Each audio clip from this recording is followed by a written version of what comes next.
Good morning, 8th class. My name is Mandeep Kaur, teacher of Guru Hargobind Public High School, Fatehgarh.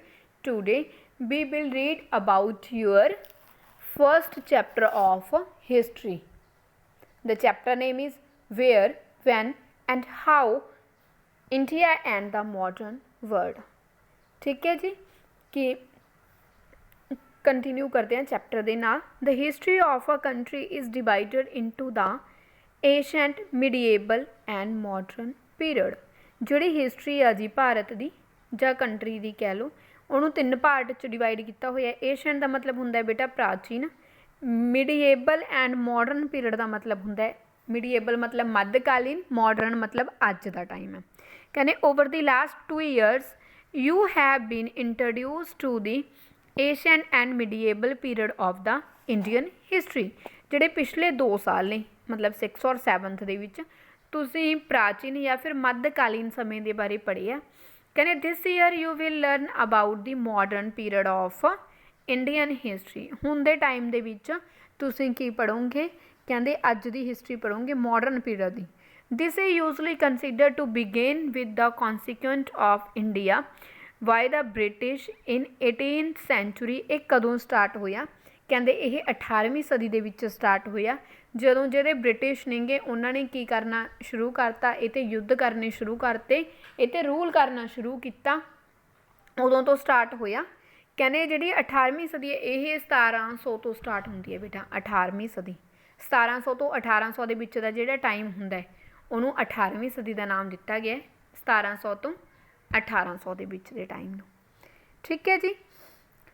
ਕਹਿੰਦੇ ਐਕਸਪੈਂਡਿੰਗ till India became independent ਇਨ 1947। ਕਦੋਂ ਤੱਕ ਹੁੰਦੀ ਹੈ ਇਹ? ਜਦੋਂ ਤੱਕ 1947 ਦਾ ਟਾਈਮ ਨਹੀਂ ਆ ਜਾਂਦਾ। ਠੀਕ ਹੈ ਜੀ। ਉਦੋਂ ਤੱਕ ਜਿਹੜਾ ਟਾਈਮ ਹੈ ਉਹਨੂੰ ਕਾਹਦਾ ਨਾਮ ਦਿੱਤਾ ਹੋਇਆ? ਮਾਡਰਨ ਪੀਰੀਅਡ ਦਾ ਨਾਮ ਇਹਨਾਂ ਨੇ ਦਿੱਤਾ ਹੋਇਆ। ਕਾਹਦਾ ਨਾਮ ਦਿੱਤਾ ਹੋਇਆ ਜੀ? Modern period. 1700 ਤੋਂ ਬਾਅਦ 'ਚੋਂ 1947 ਤੱਕ। However this demarcation of modern history. ਠੀਕ ਹੈ ਜੀ। ਬਟ ਕੀ ਕਹਿੰਦੇ ਆ ਇਹ? ਕਹਿੰਦੇ ਜਿਹੜੀ ਡੀਮਾਰਕਾਈਜੇਸ਼ਨ ਹੈ ਕਾਹਦੀ? ਇੰਡੀਅਨ ਹਿਸਟਰੀ ਦੀ। ਠੀਕ ਹੈ ਜੀ। ਜਿਹੜੀ ਸਿਮ ਹੈ ਉਹ ਕੀ ਹੈ? ਕੰਟਰੀ ਟੂ ਕੰਟਰੀ ਕੀ ਹੁੰਦੀ ਆ? ਡਿਫਰੈਂਟ ਹੁੰਦੀ ਆ। ਕਿੱਦਾਂ? ਕਹਿੰਦੇ for example in the 16th century Europe was already on the threshold of the modern period.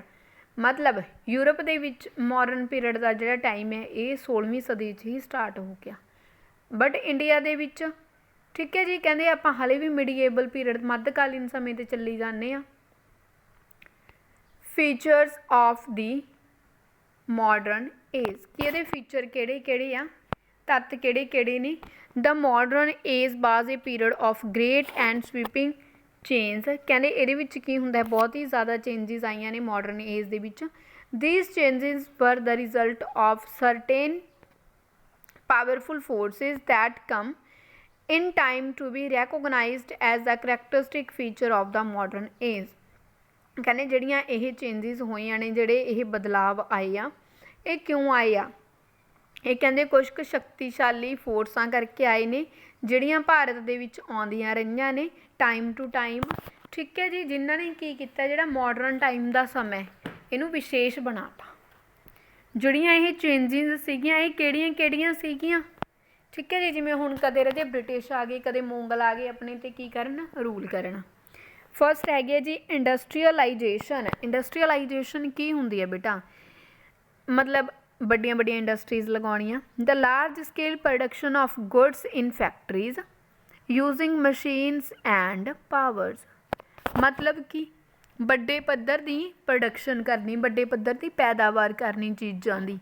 ਠੀਕ ਹੈ ਜੀ। ਫੈਕਟਰੀਜ਼ ਦੇ ਵਿੱਚ ਕੋਈ ਵਸਤੂਆਂ ਬਣਾਉਣੀਆਂ ਮਸ਼ੀਨਾਂ ਦਾ ਯੂਜ਼ ਕਰਕੇ ਜਾਂ ਪਾਵਰ ਦਾ ਯੂਜ਼ ਕਰਕੇ। ਸੈਕਿੰਡ ਹੈ ਅਨਵਰਾਈਜੇਸ਼ਨ। ਕਹਿੰਦੇ the movement of people from village to towns.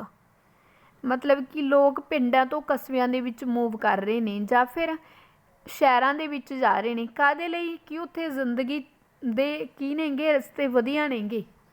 ਠੀਕ ਹੈ ਜੀ। ਜ਼ਿੰਦਗੀ ਵਧੀਆ ਹੈ as comparison to village. Nationalism ਕੀ ਹੈ ਬੇਟਾ? ਕਹਿੰਦੇ patriotism and a growing identification with one's homeland. Nationalism ਦੇ ਵਿੱਚ ਕੀ ਆ ਜਾਂਦਾ ਹੈ ਕਿ ਜਿਹੜੇ ਦੇਸ਼ ਦੇ ਲੋਕ ਨੇ ਉਹਨਾਂ ਦੇ ਵਿੱਚ ਕੀ ਆ, ਦੇਸ਼ ਭਗਤੀ ਆ। ਠੀਕ ਹੈ ਜੀ, ਆਪਣੀ ਆਈਡੈਂਟੀਫਿਕੇਸ਼ਨ, ਆਪਣੀ ਪਛਾਣ ਆ ਗਈ ਆ, ਇਹਨੂੰ ਨੈਸ਼ਨਲਿਜ਼ਮ ਦਾ ਨਾਮ ਦਿੱਤਾ ਗਿਆ।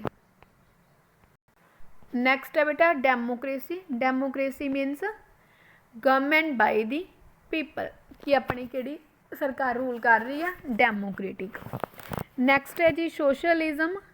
ਸੋਸ਼ਲਿਜ਼ਮ ਦੇ ਵਿੱਚ ਕੀ ਹੁੰਦਾ, a system where the state tries to ensure equitable distribution of wealth, ਜਿੱਥੇ ਜਿਹੜੀ ਰਾਜ ਦੀ ਸਰਕਾਰ ਆ ਉਹ ਕੀ ਚਾਹੁੰਦੀ ਆ ਕਿ ਜਿਹੜੀ ਇੱਥੇ ਵੈਲਥ ਆ, ਵੈਲਥ ਦਾ ਮਤਲਬ ਹੁੰਦਾ ਬੇਟਾ ਦੌਲਤ ਆ, ਉਹ ਇੱਕ ਸਮਾਨ ਵੰਡੀ ਜਾਵੇ ਸਾਰਿਆਂ ਨੂੰ। ਠੀਕ ਹੈ ਜੀ। ਸਾਇੰਟੀਫਿਕ ਐਂਡ ਟੈਕਨੋਲੋਜੀਕਲ ਪ੍ਰੋਗਰੈਸ, ਮਤਲਬ ਸਾਇੰਸ ਨੇ ਕਿੰਨੀ ਕੁ ਤਰੱਕੀ ਕੀਤੀ ਆ। ਕਹਿੰਦੇ ਨਿਊ ਇਨਵੈਂਸ਼ਨਸ, ਜਿਹੜੀਆਂ ਨਵੀਆਂ ਖੋਜਿਸ ਨੇਗੀਆਂ, ਨਵੀਆਂ ਡਿਸਕਵਰੀਜ਼ ਨੇਗੀਆਂ, ਨਵੀਆਂ ਖੋਜਾਂ ਹੋਈਆਂ ਨੇ, ਨਵੇਂ ਅਵਿਸ਼ਕਾਰ ਹੋਏ ਹੈ। ਠੀਕ ਹੈ ਜੀ। ਉਹਨਾਂ ਨੇ ਕੀ ਕੀਤਾ ਬੇਟਾ, ਨਿਊ ਇਨਵੈਂਸ਼ਨਸ ਐਂਡ ਡਿਸਕਵਰੀਜ਼, ਮਤਲਬ ਜਿਹੜੀਆਂ ਵੀ ਨਵੀਆਂ ਖੋਜਾਂ ਹੋਈਆਂ ਨੇ, ਨਵੇਂ ਅਵਿਸ਼ਕਾਰ ਜਿਹੜੇ ਹੋਏ ਆ। ਠੀਕ ਹੈ ਜੀ। ਦੈਟ ਰੈਵੋਲੂਸ਼ਨਲਾਈਜ਼ਡ ਹਿਊਮਨ ਲਾਈਫ, ਜਿਨ੍ਹਾਂ ਨੇ ਕੀ ਲਿਆਂਦਾ, ਇੱਕ ਨਵਾਂ ਇਨਕਲਾਬ ਲਿਆਂਦਾ ਇਨਸਾਨਾਂ ਦੀ ਜ਼ਿੰਦਗੀ ਦੇ ਵਿੱਚ। Exploration the search for new land, ਮਤਲਬ ਨਵੀਆਂ ਜ਼ਮੀਨਾਂ ਦੀ ਖੋਜ ਕਰਨੀ ਜਿਹਦੇ ਨਾਲ ਕੀ ਹੋਵੇ, ਨਵੀਂ ਧਰਤੀ ਦੀ ਖੋਜ ਕਰਨੀ ਜਿਹਦੇ ਨਾਲ ਤੇ ਕਲਟੀਵੇਸ਼ਨ ਕੀਤੀ ਜਾ ਸਕੇ, ਤੇ ਨਵੇਂ ਜਿਹੜੇ ਸੀ ਰੂਟ ਨੇਗੇ, ਸਮੁੰਦਰੀ ਰਸਤੇ ਨੇਗੇ ਇੱਧਰ ਉੱਧਰ ਜਾਣ ਦੇ, ਕਿਸੇ ਹੋਰ ਕੰਟਰੀ ਜਾਣ ਦੇ, ਉਹਨਾਂ ਦੀ ਖੋਜ ਕਰਨੀ।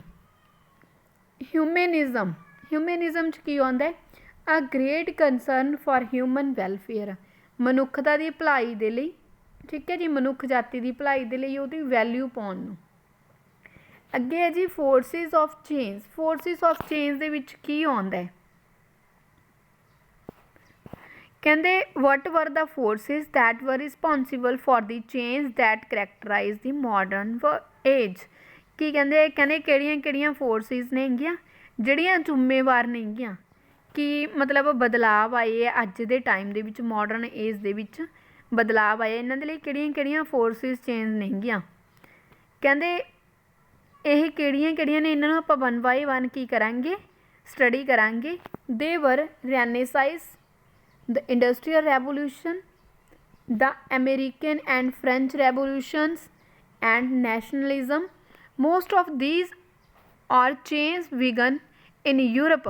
ਹਾਂਜੀ, ਜਿਹੜੀਆਂ ਇਹ ਵਾਲੀਆਂ ਫੋਰਸਿਸ ਨੇਗੀਆਂ ਜਾਂ ਫਿਰ ਚੇਂਜਿਸ ਆਈਆਂ ਨੇਗੀਆਂ, ਇਹ ਕਿੱਥੇ ਹੋਈਆਂ ਨੇਗੀਆਂ, ਇਹ ਯੂਰਪ ਦੇ ਵਿੱਚ ਹੋਈਆਂ ਨੇ, ਅਤੇ ਯੂਰਪ ਤੋਂ ਬਾਅਦ ਇਹ ਸਪਰੈਡ ਹੋ ਗਈਆਂ ਪੂਰੇ ਸੰਸਾਰ ਦੇ ਵਿੱਚ। India too was greatly influenced by these forces. ਕਹਿੰਦੇ ਭਾਰਤ ਨੂੰ ਵੀ ਇਹਨਾਂ ਸਾਰੀਆਂ ਫੋਰਸਿਸ ਨੇਗੀਆਂ ਜਿਹੜੀਆਂ, ਇਹਨਾਂ ਨੇ ਬਹੁਤ ਜ਼ਿਆਦਾ ਕੀ ਪਾਇਆ, ਪ੍ਰਭਾਵ ਪਾਇਆ।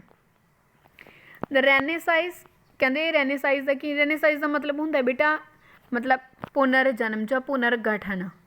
ਕਹਿੰਦੇ the renaissance was a movement that start in the 40th century in Italy.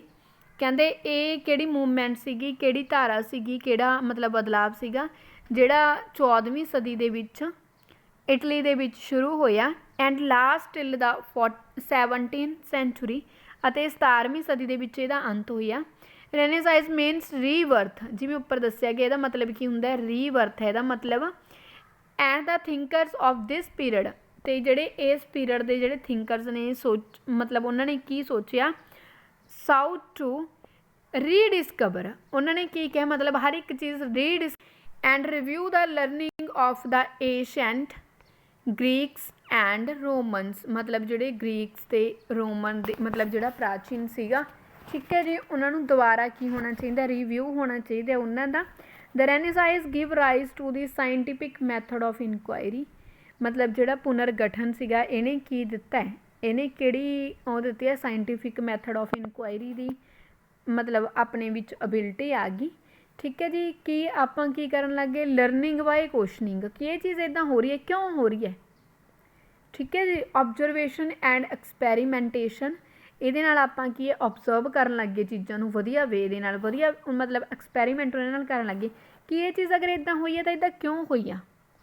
It encouraged people to think for themselves, ਇਹਦੇ ਨਾਲ ਲੋਕ ਆਪਣੇ ਬਾਰੇ ਜ਼ਿਆਦਾ ਸੋਚਣ ਲੱਗ ਗਏ। And question old beliefs and superstitious, ਕੀ ਕਹਿੰਦੇ ਆ ਜੀ, ਕਹਿੰਦੇ ਇਹਦੇ ਨਾਲ ਲੋਕਾਂ ਦੇ ਜਿਹੜੇ ਵਿਸ਼ਵਾਸ ਸੀ, ਜਿਹੜੇ ਤੱਥ ਦੀ ਜਿਹੜੀਆਂ ਉਹਨਾਂ ਦੀਆਂ ਧਾਰਨਾਵਾਂ ਸੀਗੀਆਂ, ਉਹਨਾਂ 'ਤੇ ਲੋਕਾਂ ਨੇ ਕੀ ਕਰਨਾ ਸ਼ੁਰੂ ਕਰਤਾ, ਕੁਐਸਚਨ ਪੁੱਟ ਕਰਨੇ ਸ਼ੁਰੂ ਕਰ ਦਿੱਤੇ।